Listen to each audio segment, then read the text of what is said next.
going on YouTube? Thought I'd make a video on how to make some homemade fruit fly medium.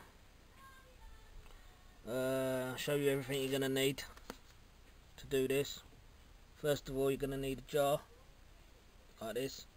This is a coffee jar with the top of it cut out and just a bit of cloth.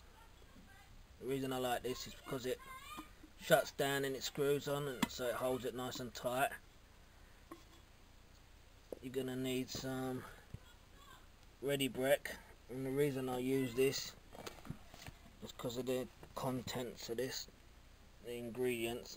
Oh, you can't get it there, but it's got some nice ingredients in there. Got some vitamins, protein, carbohydrates. It's got some folic acid, got vitamins. It's got calcium, it's got iron. So it's got all the nice good stuff that you need. And then next thing you're gonna need is some instant mashed potato. They're flakes. They're not the granule. They're flakes. They are. And you also need some Allinson's dry yeast. You're gonna need some sugar. You won't need all that. Just need a little bit of sugar. And you're gonna need some of this stuff. Some pure orange.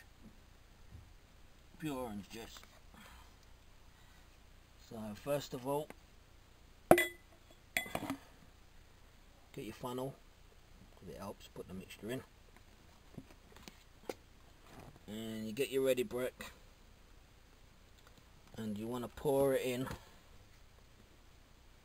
So it's about an inch worth of the ready brick in now. Second of all, you want to get your mashed potato, and you want a teaspoon, full teaspoon of mashed potato. Pour that in. Then you get your yeast. You want about half a teaspoon of yeast. Don't want to overdo it on the yeast. You want about half a teaspoon of yeast, and you want about a half a teaspoon of sugar.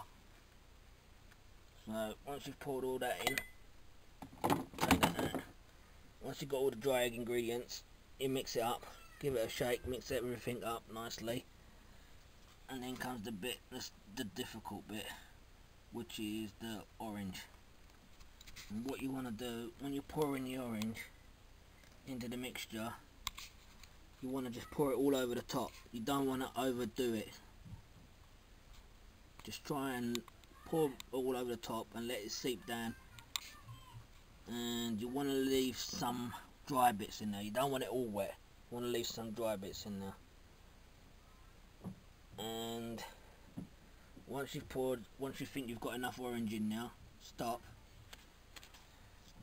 Put that back on. Well, you don't need to put it on, but I do.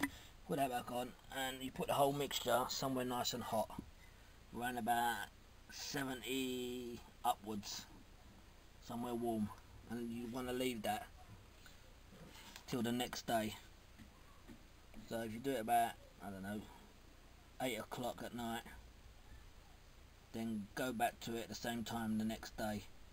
And what you do next day, you take that off, you grab your jar, and you put your jar at a diagonal, and you'll blow into it. And what you're trying to do is you're trying to get rid of any CO2 that might be trapped inside the medium, because that can, when you put your fruit flies in there, sometimes it can kill your fruit fly, it suffocates them. So that's why you do the blowing thing.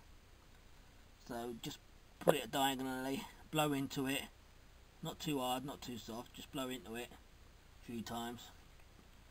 And hopefully that takes all the CO2 out of it, because obviously you're using the yeast, and the yeast is rising quickly, so that's why you do that. And once you've done the blowing thing, you grab your fruit fly, and look, a lot of the time why these things don't work is people don't put enough fruit fly. You want to put a lot of fruit fly in there. I know you can see mine, but there is loads in there. Right, this is another culture that I've got to go in, and there is a lot of fruit fly in there.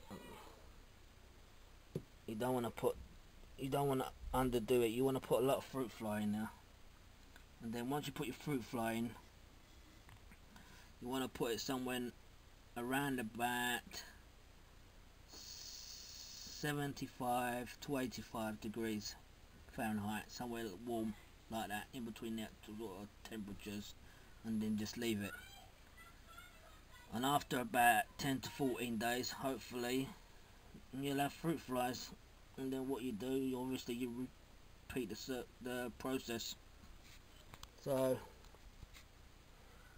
hopefully if you try this and it works, let me know. Leave a comment. Bye.